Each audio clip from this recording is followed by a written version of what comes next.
नमस्कार। मौत के बाद आखिर होता क्या है?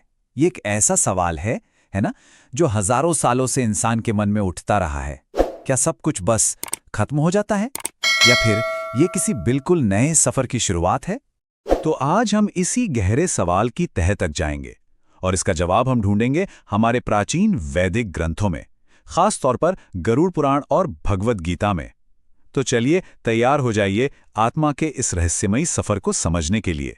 तो ये पूरी कहानी, ये सफर शुरू होता है जिंदगी के आखिरी पलों से।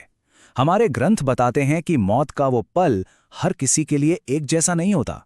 नहीं, वो पल कैसा होगा ये इस बात पर निर्भर करता है कि किसी ने अपनी पूरी जिंदगी जी कैसे है, उसके कर्म कैसे रहे हैं।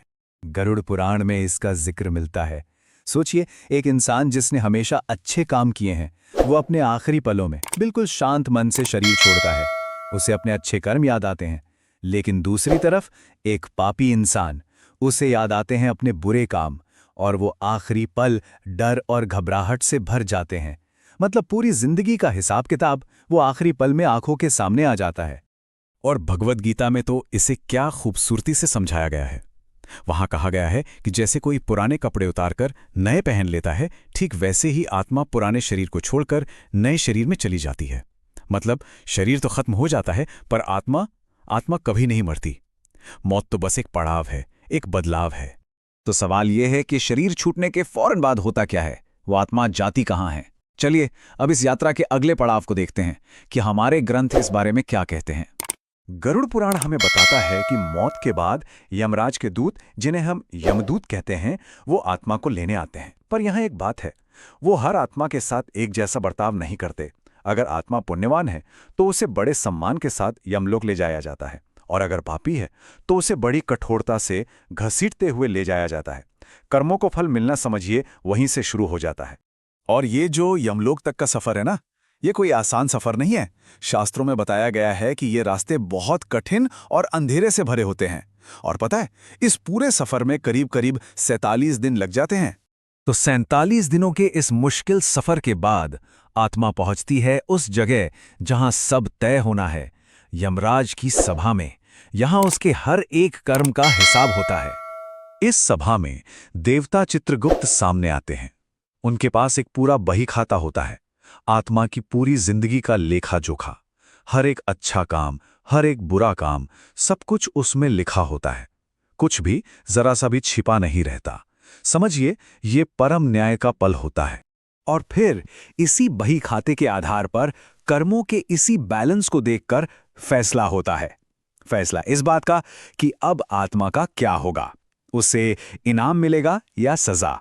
तो इस फैसले के बाद आत्मा के सामने मोटे तौर पर 3 रास्ते होते हैं, और ये तीनों रास्ते उसके अपने ही कर्मों का नतीजा होते हैं।